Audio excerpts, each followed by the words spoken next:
Ferme les yeux. Non, pas comme quand tu te reposes, pas comme quand tu attends que le sommeil vienne. Ferme-les comme si tu ne devais plus jamais les rouvrir, comme si le monde autour de toi, les murs, les bruits, la lumière de ton écran, tout ça n'avait jamais existé. Ferme les yeux et respire, inspire lentement, sens l'air entrer en toi, froid d'abord, puis tiède, puis chaud, tout au fond de tes poumons. Retiens-le une seconde, juste une seconde, et relâche, doucement, comme si tu soufflais sur la flamme d'une bougie, sans vouloir l'éteindre. Encore une fois, inspire et relâche. Ton corps commence à s'alourdir, tes épaules descendent, ta mâchoire se détend, tu sens cette tension dans ta nuque, celle que tu portes depuis des heures sans même le savoir, qui fond lentement comme de la cire. Le bruit autour de toi s'éloigne, il devient flou, puis il disparaît. Il ne reste que le noir. Ce noir derrière tes paupières, tu le connais par cœur. Tu l'as vu des milliers de fois sans jamais le regarder vraiment. Mais ce soir, ce noir va devenir autre chose. Regarde-le, vraiment. Il s'étend, il s'approfondit. Ce qui était l'obscurité ordinaire de tes paupières closes commence à se transformer. Les bords reculent, le plafond au-dessus de toi s'efface, le sol sous toi s'évapore, et soudain, il n'y a plus de limite, plus de haut, plus de bas, plus de distance, juste un vide immense, silencieux, vertigineux, qui s'étire dans toutes les directions à la fois. Tu flottes dans le noir originel, celui qui existait avant les galaxies, avant les planètes, avant la lumière elle-même, un noir si profond, si total, qu'aucun œil humain ne l'a jamais contemplé. Un noir qui n'est pas une absence, mais une attente. Quelque chose se prépare ici, quelque chose de colossal. Tu ne le vois pas encore, mais tu le sens, une tension infime, partout autour de toi, comme l'air juste avant l'orage, comme le silence juste avant le premier accord d'une symphonie. L'univers retient son souffle. Et toi, tu es là, suspendu dans cette immensité, minuscule, insignifiant. Et pourtant, tu es exactement là où tu dois être, parce que ce qui va se produire dans cette obscurité, personne ne l'a jamais vu. Mais toi, ce soir, tu vas le vivre. Tu vas assister à la naissance d'une étoile. Pas une simulation, pas un schéma dans un manuel. Tu vas sentir la matière s'assembler dans le froid absolu. Tu vas entendre la gravité murmurer dans le silence. Tu vas voir un cœur de gaz s'embraser pour la première fois et déchirer les ténèbres d'une lumière qui n'avait jamais existé avant cet instant. Et puis tu vas la regarder vivre, briller, vieillir, lutter et mourir. Des milliards d'années, compressées en 40 minutes. L'histoire la plus ancienne de l'univers, racontée à l'échelle d'une respiration humaine. Du vide jusqu'à la lumière, de la lumière jusqu'aux cendres, et des cendres jusqu'à toi. Parce que voilà la chose que je veux que tu gardes à l'esprit pendant tout ce voyage. La chose qui change tout, chaque atome dans ton corps a déjà vécu cette histoire. Le fer qui coule dans ton sang, le calcium qui durcit tes os, l'oxygène qui remplit tes poumons en ce moment même pendant que tu respires dans le noir. Tout ça vient de là. Tout ça a été forgé dans le cœur brûlant d'une étoile qui est née, qui a brillé et qui a explosé bien avant que la Terre n'existe. Alors, et si ces atomes gardaient la mémoire de ce voyage, et si quelque part, enfoui dans la matière même dont tu es fait, il restait une empreinte, un écho, le souvenir d'avoir été lumière? Garde les yeux fermés. On commence. Et dans ce noir, ne bouge pas. Reste là, suspendu dans le vide, parce que ce que tu ressens en cet instant, ce silence, cette immobilité, c'est exactement ce qui règne ici. Ici, dans l'un des endroits les plus solitaires de l'univers. Tu flottes à l'intérieur d'un nuage moléculaire géant. Imagine, un brouillard, mais pas un brouillard terrestre, tiède et humide. Un brouillard d'une froideur que ton corps ne pourrait jamais supporter. Moins 260 degrés Celsius, à peine 13 degrés au-dessus du zéro absolu. Un froid si profond que le mouvement lui-même semble hésiter. Les atomes ici se déplacent au ralenti, comme pris dans un rêve. Et l'obscurité, elle est totale. Pas celle d'une nuit sans lune, pas celle d'une grotte. Non, c'est une obscurité si dense, si épaisse, que même la lumière des étoiles environnantes ne parvient pas à la traverser. Si tu ouvrais les yeux ici, tu ne verrais rien, absolument rien. La poussière qui t'entoure absorbe chaque photon, chaque tentative de clarté. Tu es enveloppé dans un cocon de nuit parfaite, et pourtant, ce vide apparent est un mensonge. Parce que tout autour de toi, il y a de la matière, invisible, presque impalpable, mais bien réelle. De l'hydrogène surtout, l'élément le plus simple, le plus ancien de l'univers. 2 atomes d'hydrogène liés ensemble forment une molécule, et ce sont ces molécules qui donnent leur nom à cet endroit, nuage moléculaire. Il y a aussi de l'hélium, silencieux, inerte, fidèle compagnon de l'hydrogène depuis les premières minutes du cosmos. Et puis, des traces d'autre chose, des molécules plus complexes, du monoxyde de carbone, de l'eau gelée, de l'ammoniac, même de l'alcool éthylique, flottant dans le vide entre les grains de poussière microscopique. Mais ne te laisse pas tromper par le mot nuage. On n'est pas dans quelque chose de petit. Ce que tu traverses en ce moment s'étend sur des dizaines d'années-lumière. Pour te donner une idée, la lumière qui parcourt 300 000 km chaque seconde mettrait des décennies à traverser cette structure d'un bord à l'autre. C'est immense, c'est vertigineux. Tu veux un exemple concret ? Lève mentalement les yeux vers la constellation d'Orion. Tu connais ces 3 étoiles alignées qui forment sa ceinture. Juste en dessous, il y a une petite tache floue visible à l'œil nu, la nébuleuse d'Orion. Elle fait partie d'un complexe moléculaire géant qui s'étend sur plusieurs centaines d'années-lumière. À l'intérieur, des milliers de masses solaires de gaz et de poussière attendent, depuis des millions d'années, dans le silence. Et c'est là que quelque chose devrait te troubler, parce que ce nuage, il est incroyablement diffus. Dans les régions les plus denses, on compte à peine quelques milliers de molécules par centimètre cube. Quelques milliers. L'air que tu respires en contient des milliards de milliards. Ce nuage est un vide presque parfait selon nos standards. Si tu pouvais le toucher, tu ne sentirais rien. Alors, comment ? Comment quelque chose d'aussi ténu, d'aussi éthéré, d'aussi fantomatique, peut-il un jour engendrer un soleil ? Comment cette brume presque inexistante peut-elle produire une sphère incandescente de millions de kilomètres de diamètre, capable de brûler pendant des milliards d'années ? C'est le paradoxe, et il est magnifique. La réponse est là, tout autour de toi, invisible elle aussi, une force, la plus faible des 4 forces fondamentales, et pourtant la plus patiente, celle qui ne s'épuise jamais, celle qui ne se décourage jamais. La gravité. Elle est là, en cet instant même, dans ce nuage silencieux. Elle ne tire pas fort, elle tire à peine, mais elle tire sans relâche. Chaque molécule attire chaque autre molécule, imperceptiblement, inlassablement, et elle attend. Depuis des millions d'années, elle attend qu'un événement, un souffle, un choc, une perturbation fasse basculer l'équilibre. Pour l'instant, rien ne bouge. Le nuage flotte, le silence règne, mais la gravité veille, et elle est très, très patiente. Patiente, oui, mais pas inactive.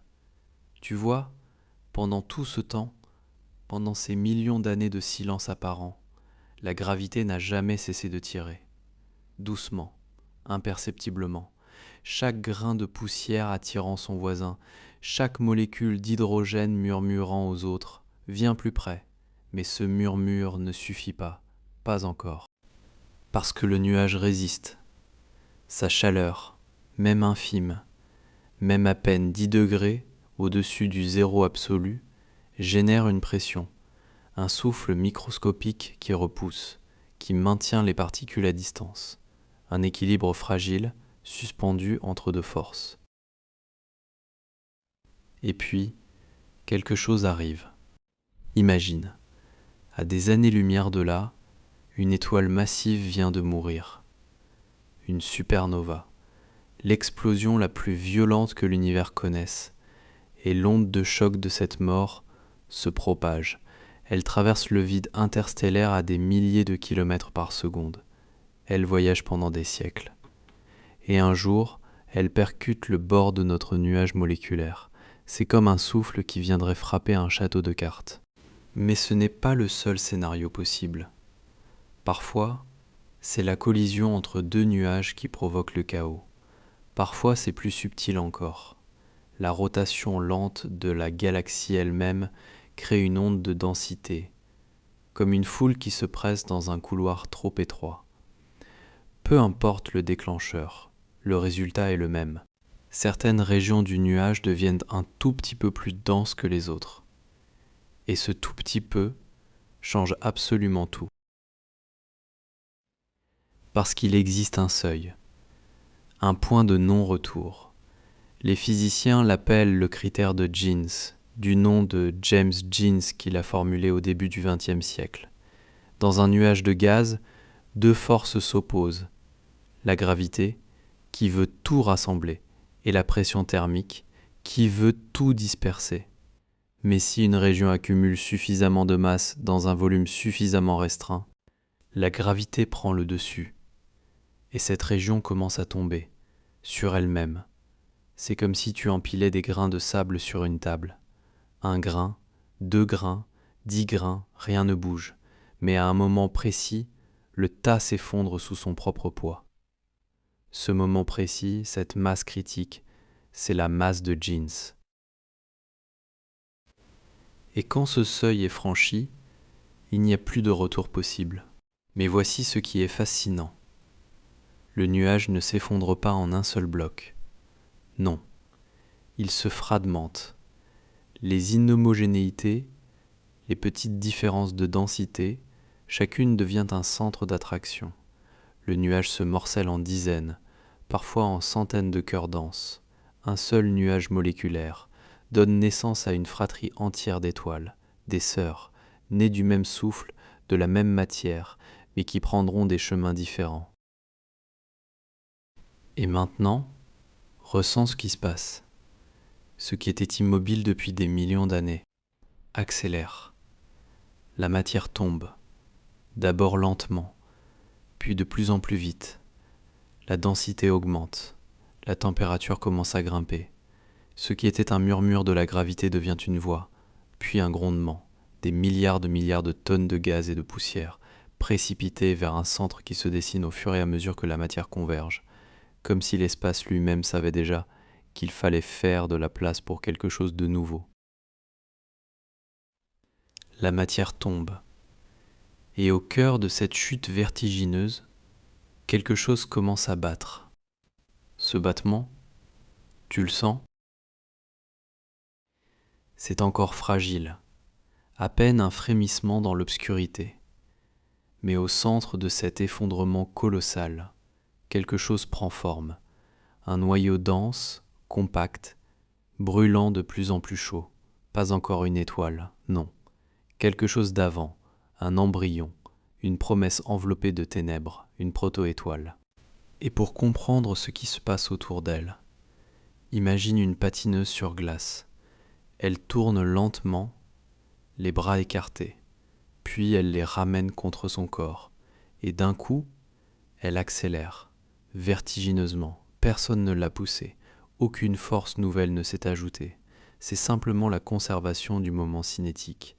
La même quantité de rotation, concentrée dans un espace plus petit, produit une vitesse de rotation bien plus grande, la matière qui tombe vers la protoétoile, obéit exactement à cette loi. Elle tournait déjà très légèrement dans le nuage originel, un mouvement presque imperceptible, mais à mesure qu'elle se rapproche du centre, cette rotation s'emballe, et comme toute cette matière ne peut pas tomber droit sur le cœur, elle tourne trop vite, elle s'aplatit, elle se déploie en un immense disque de gaz et de poussière, en orbite autour de l'embryon stellaire.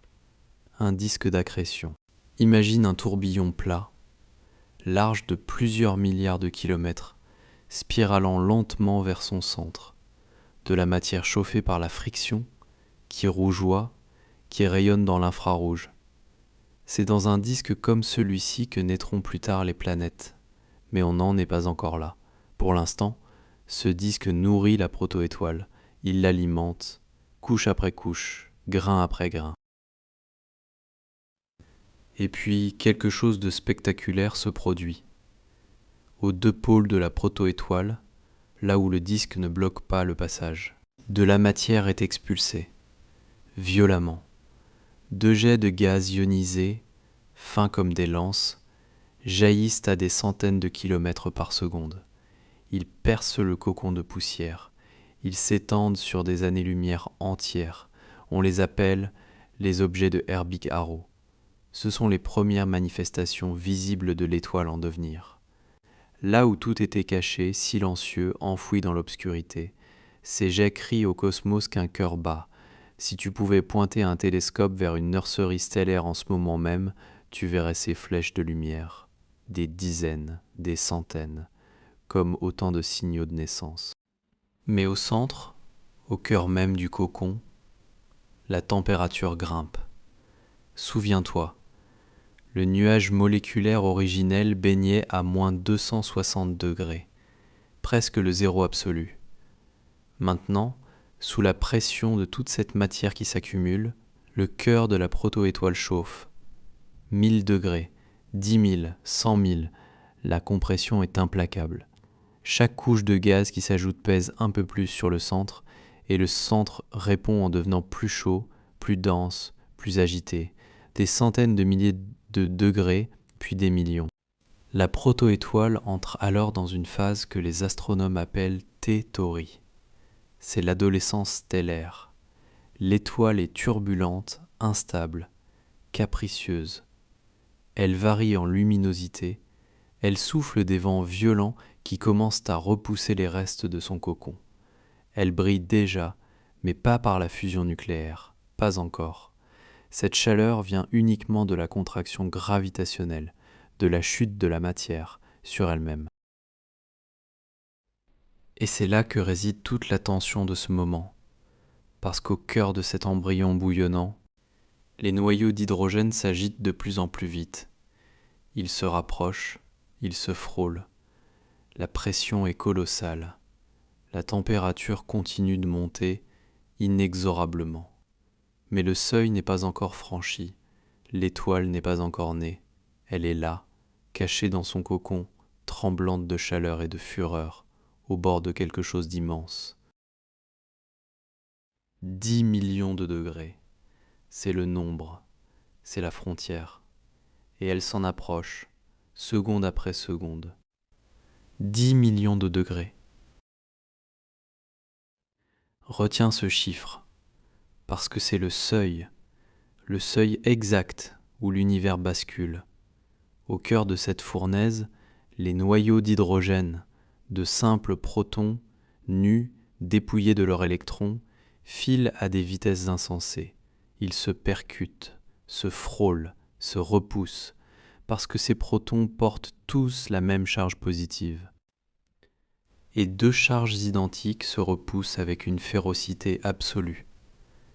C'est la barrière coulombienne, un mur électrique invisible. Plus les protons s'approchent, plus la répulsion devient violente. Alors à 10 millions de degrés, est-ce suffisant pour franchir ce mur?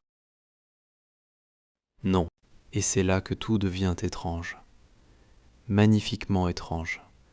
Même à cette température délirante, les protons n'ont pas assez d'énergie pour vaincre la répulsion de front.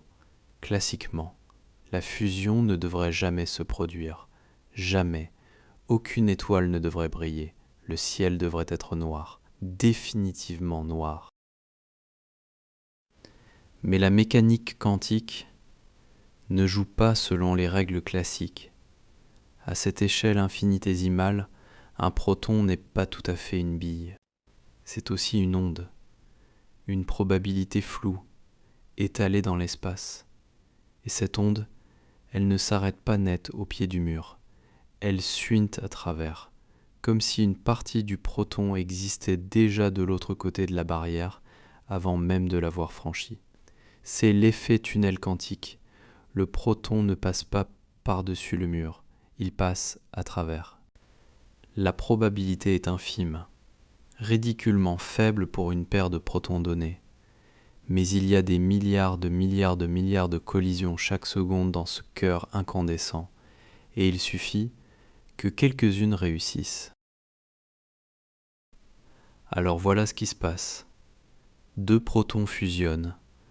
L'un d'eux se transforme en neutron, libérant un positron et un neutrino fantôme qui s'échappent sans se retourner. Le duo forme un noyau de deutérium. Presque aussitôt, un troisième proton vient s'y coller et crée de l'hélium 3. Puis deux noyaux d'hélium 3 se rencontrent, fusionnent, recrachent deux protons. Et il reste un noyau d'hélium 4. La chaîne proton-proton. 4 noyaux d'hydrogène entrent. Un noyau d'hélium sort, mais le noyau d'hélium est très légèrement plus léger que la somme des 4 protons d'origine. Très légèrement. À peine 0,7% de masse en moins. Et cette masse manquante ne disparaît pas. Elle se transforme en énergie, selon l'équation la plus célèbre de l'histoire humaine. E égale mc cré. Cette fraction de masse infime, multipliée par le carré de la vitesse de la lumière, libère une quantité d'énergie colossale. Des photons gamma naissent, de la chaleur, de la pression. Et pour la première fois, quelque chose repousse la gravité. Depuis le début de ce voyage, la gravité régnait sans partage. Elle attirait, comprimait, écrasait. Rien ne lui résistait. Mais maintenant, l'énergie de la fusion crée une pression de radiation qui pousse vers l'extérieur, vers le haut, contre la chute. La gravité tire vers le centre, la pression de radiation pousse vers la surface, et entre les deux, un équilibre se forme, l'équilibre hydrostatique, un bras de fer parfait, symétrique, vertigineux. Chaque couche de l'étoile est suspendue entre deux forces contraires qui s'annulent exactement. Cet équilibre durera des millions d'années, des milliards peut-être, tant que le combustible tiendra. Mais pour l'instant, pour cet instant précis, imagine, la lumière naît. Les premiers photons de fusion jaillissent au cœur de la proto-étoile.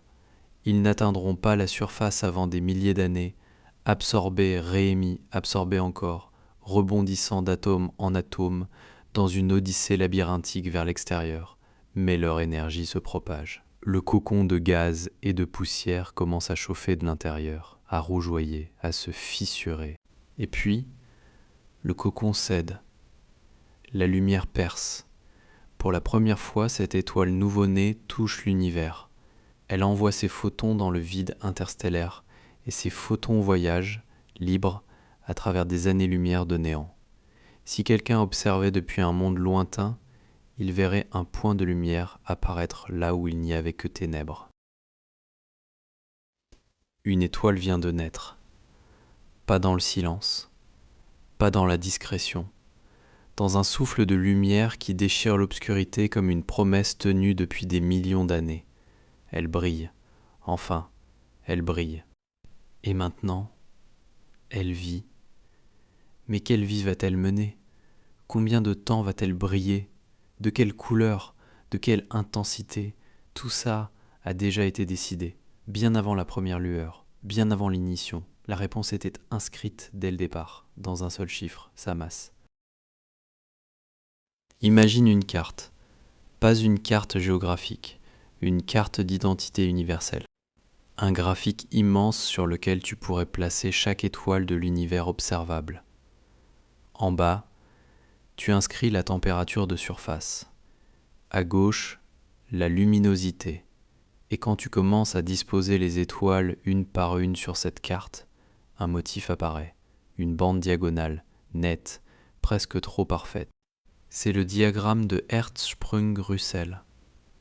Deux astronomes, au début du XXe siècle, ont révélé ce que personne ne soupçonnait. Les étoiles ne sont pas dispersées au hasard. Elles se rangent, elles obéissent à un ordre caché. Et cette grande bande diagonale qui traverse le graphique de haut en bas, c'est la séquence principale. C'est là que les étoiles passent la majeure partie de leur existence. C'est leur âge d'or. Leur long plateau de stabilité, ce bras de fer patient entre gravité et fusion.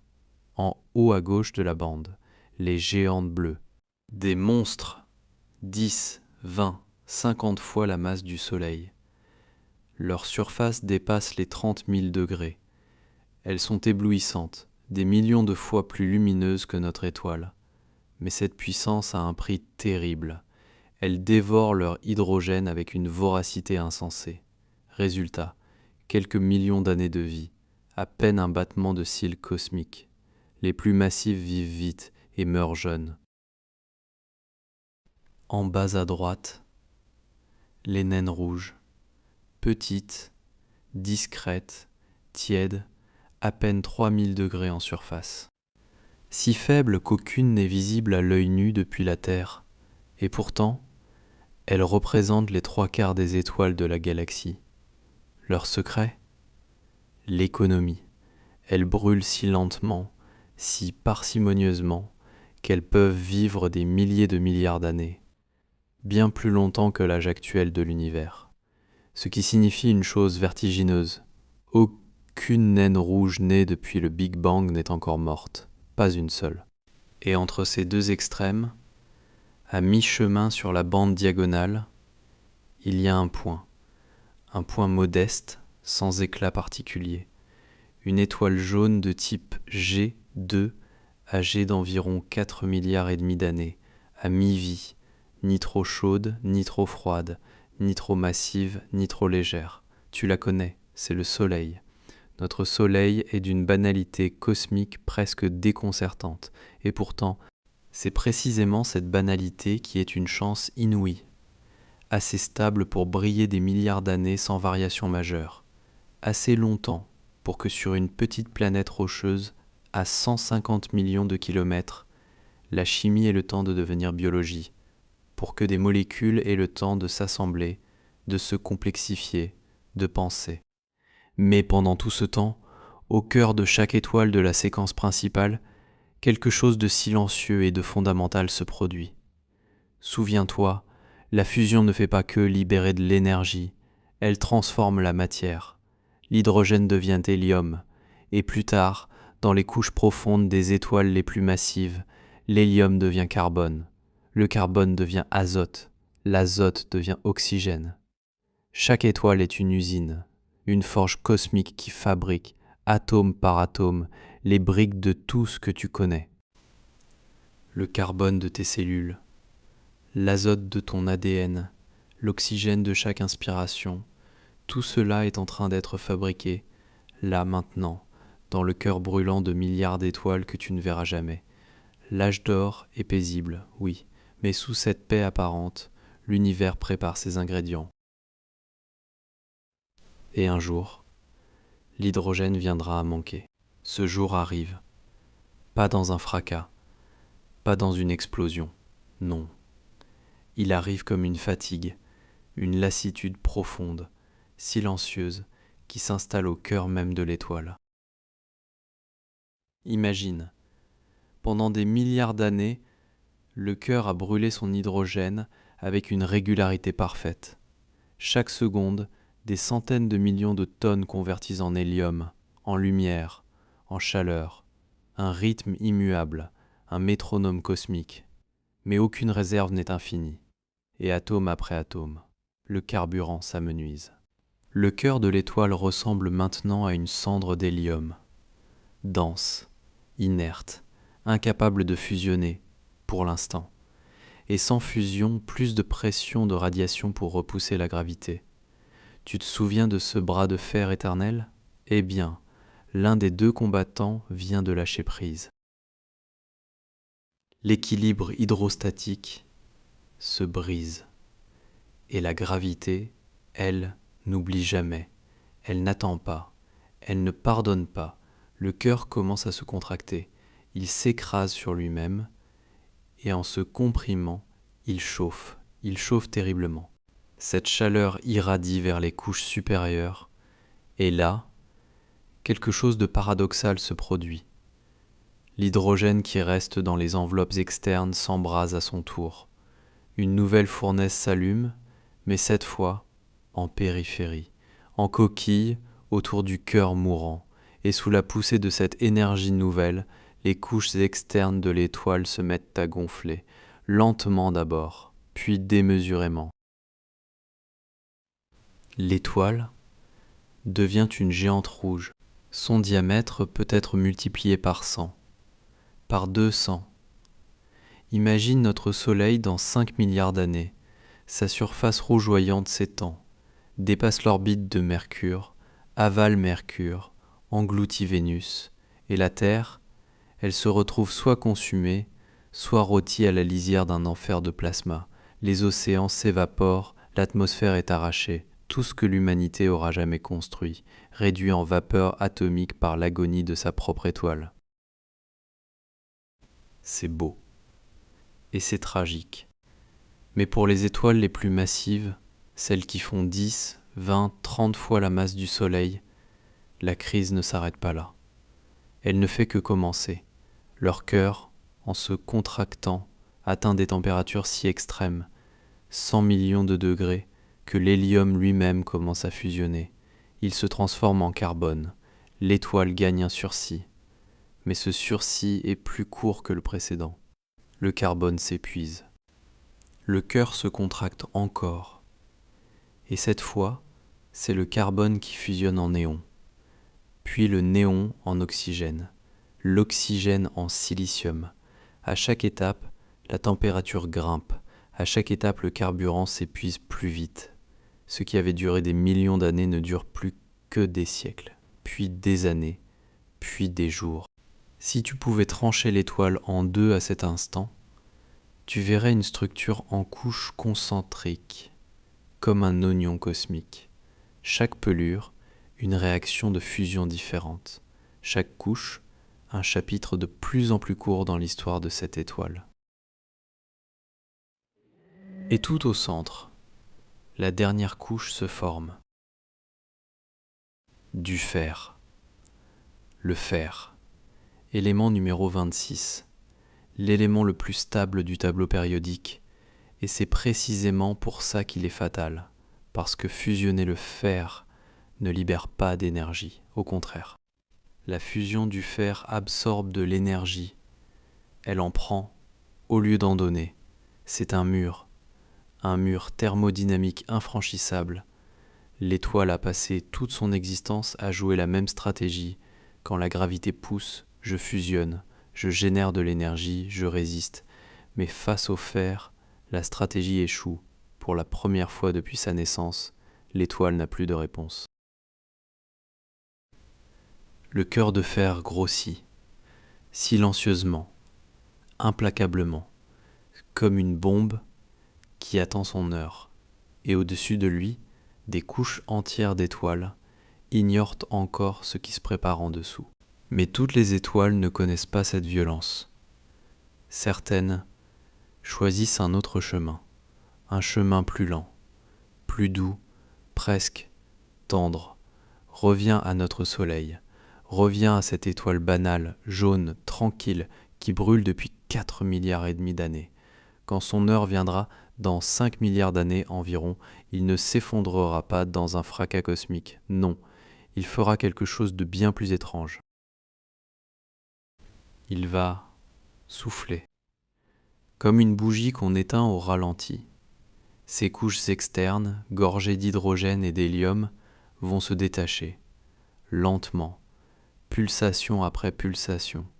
le cœur agonisant pousse et la matière s'envole.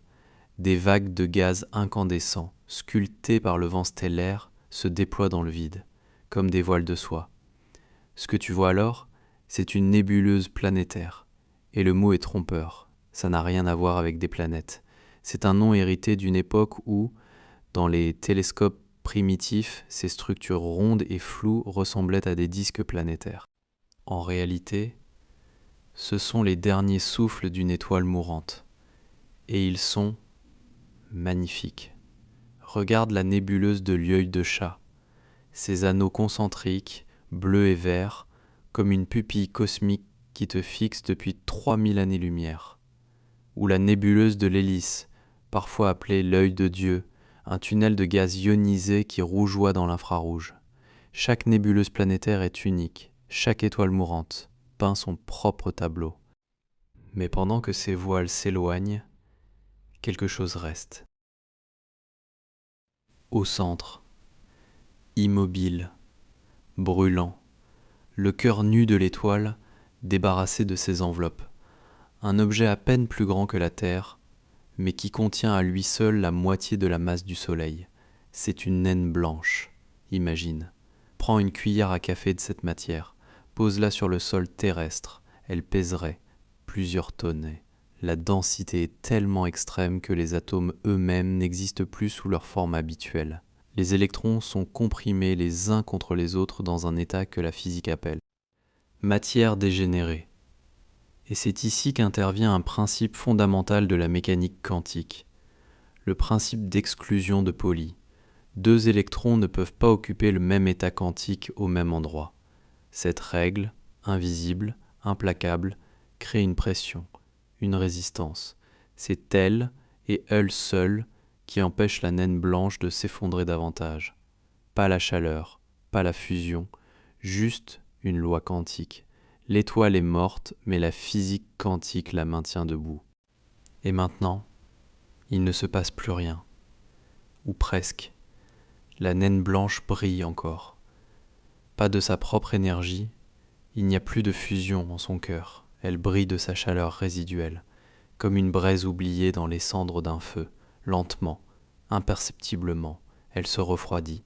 Des milliards d'années passent. Sa surface pâlit, du blanc au jaune, du jaune au rouge, du rouge au sombre. Et un jour, théoriquement, elle cessera d'émettre la moindre lumière. Elle deviendra ce qu'on appelle une naine noire, un cadavre stellaire parfaitement froid, parfaitement sombre, flottant dans le vide pour l'éternité. Mais voici le détail qui donne le vertige. L'univers a 13 milliards 800 millions d'années, et ce n'est pas assez pour qu'une seule naine blanche ait eu le temps de se refroidir complètement. Les naines noires n'existent pas encore, nulle part. Elles sont un futur, une prophétie écrite dans les équations. Alors oui, la mort d'une étoile ordinaire n'a rien de spectaculaire au sens où on l'entend. Pas d'explosion, pas de cataclysme, juste un souffle, un dernier tableau de lumière, et un silence qui dure, des milliards d'années. Il y a quelque chose de profondément beau là-dedans. Une étoile qui a brûlé pendant des milliards d'années, qui offre ses couleurs au cosmos en guise d'adieu, puis qui s'éteint doucement dans le noir, comme une berceuse qui n'a pas besoin de fin. Mais toutes les étoiles n'ont pas droit à cette berceuse. Certaines ne s'éteignent pas, elles explosant. Souviens-toi du cœur de fer dont on a parlé, ce mur infranchissable.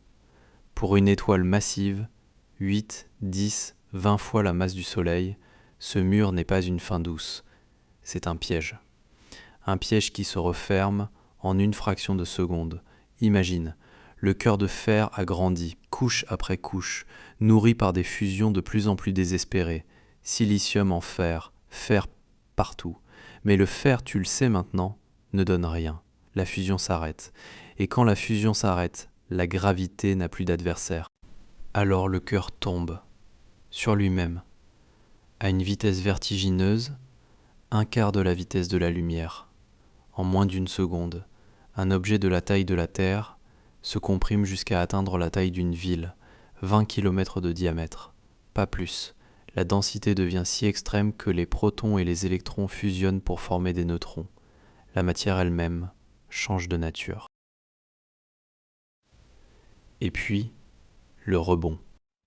Ce cœur ultra dense devient soudain incompressible. La matière qui continue de tomber percute ce mur de neutrons et rebondit. Une onde de choc colossal remonte à travers les couches de l'étoile. Des milliards de neutrinos sont libérés en une bouffée si intense qu'ils poussent la matière vers l'extérieur. En quelques heures, l'étoile se déchire. C'est une supernova. Pendant quelques semaines, cette unique étoile mourante brille autant qu'une galaxie entière. Si tu avais été là, à des années-lumière de distance, tu aurais vu apparaître une étoile nouvelle dans ton ciel.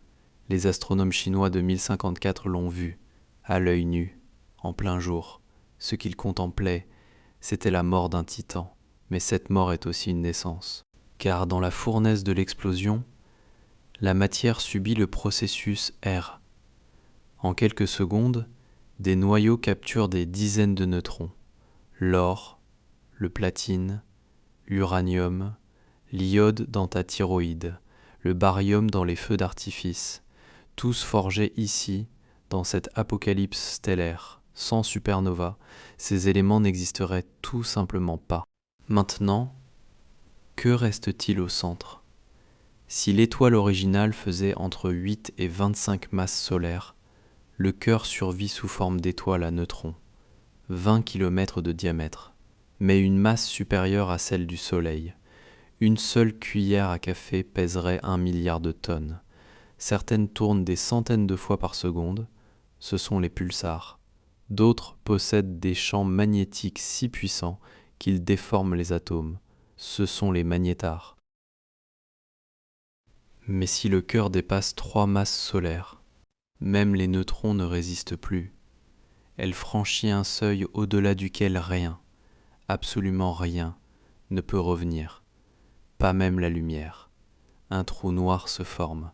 Le trou noir est la frontière ultime de notre compréhension, l'endroit où la relativité générale et la mécanique quantique se regardent et ne se comprennent plus. Et pourtant, même dans cette fin cataclysmique, il y a un cadeau. Les éléments lourds projetés dans l'espace voyagent pendant des millions d'années, enrichissent la matière cosmique. Et un jour, ils participeront à la naissance d'une nouvelle étoile, d'une nouvelle planète, peut-être d'une nouvelle vie. La mort la plus violente de l'univers est aussi sa plus grande générosité. Et cette générosité ne se perd jamais. Elle voyage. Pendant des millions d'années, les cendres de l'étoile morte dérivent dans le vide interstellaire. Des filaments de gaz enrichis en carbone, en oxygène, en fer, en or, des poussières microscopiques portant en elles le souvenir d'un cœur qui a brûlé pendant des milliards d'années. Elles s'éloignent de l'explosion, lentement, silencieusement, comme des graines portées par un vent que personne n'entend. Et puis un jour, ces cendres rencontrent un nuage, un immense nuage moléculaire, froid, sombre, immobile, exactement comme celui par lequel tout a commencé. Tu reconnais cet endroit, n'est-ce pas ? Les éléments lourds, forgés dans la fournaise nucléaire, dispersés par la supernova, se mêlent à l'hydrogène primitif. Ils enrichissent le nuage, le contaminent de possibilités. Ce nuage-là n'est plus vierge, il porte en lui l'héritage de générations d'étoiles disparues. Et quelque part dans cette obscurité glaciale, une poche de matière devient un peu plus dense qu'une autre. La gravité murmure à nouveau. L'effondrement recommence. Un disque se forme, une proto-étoile s'éveille. La température monte et une nouvelle étoile s'allume. Le cycle est éternel. Chaque étoile qui meurt ensemence l'univers pour la suivante. Chaque génération stellaire est un peu plus riche en éléments complexes que la précédente. La première génération d'étoiles, celle qu'on appelle les étoiles de population 3, ne connaissait que l'hydrogène et l'hélium, rien d'autre. Pas de carbone, pas d'oxygène, pas de silicium, pas de planètes rocheuses possibles, pas de chimie organique, pas de vie.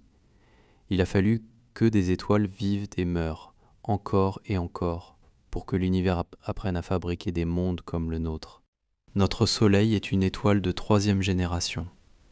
Il est né d'un nuage déjà enrichi par les morts de ses ancêtres. Et tout ce qui tourne autour de lui, la Terre, les océans, les montagnes, les forêts, toi, tout cela a été assemblé à partir de ces cendres stellaires recyclées. Le fer dans ton sang a été forgé dans le cœur effondré d'une étoile massive quelques secondes avant qu'elle n'explose. Le calcium dans tes os est né de la fusion du silicium dans une fournaise à 3 milliards de degrés. L'oxygène qui remplit tes poumons en ce moment même a été fabriqué par la combustion de l'hélium dans une géante rouge il y a peut-être 5 ou 6 milliards d'années. Chaque atome de ton corps a une histoire qui commence dans un nuage de gaz et qui passe par le cœur d'une étoile. Tu n'es pas seulement dans l'univers, tu es l'univers qui a pris forme, qui respire, qui ressent, qui se pose des questions. Carl Sagan l'avait dit avec une simplicité lumineuse. Nous sommes la façon dont le cosmos se connaît lui-même. Pas une métaphore, un fait. Les mêmes lois physiques qui allument les étoiles sont celles qui ont assemblé la matière en molécules, les molécules en cellules, les cellules en un être capable de lever les yeux vers le ciel nocturne et de demander d'où vient tout cela. Alors maintenant, doucement, je t'invite à rouvrir les yeux. Reprends conscience de ton corps, de tes mains posées devant toi. Regarde-les, vraiment. Ces mains sont faites de poussière d'étoiles. Ce n'est pas de la poésie, c'est de la physique nucléaire, et c'est infiniment plus beau. Tu as traversé des milliards d'années en quelques minutes. Tu as vu la matière tomber, s'enflammer, briller, mourir, renaître. Et ce cycle continue en ce moment même, quelque part dans une nébuleuse que tu ne verras jamais. Mais il reste une question, une seule, et je vais te la laisser. Si l'univers crée des étoiles, qui forgent des atomes, qui assemblent des planètes, qui engendrent la vie, qui développent une conscience, capable de contempler les étoiles. Alors, est-ce que l'univers, à travers toi, est en train de se regarder dans un miroir ? Est-ce que nous sommes les étoiles qui se contemplent ?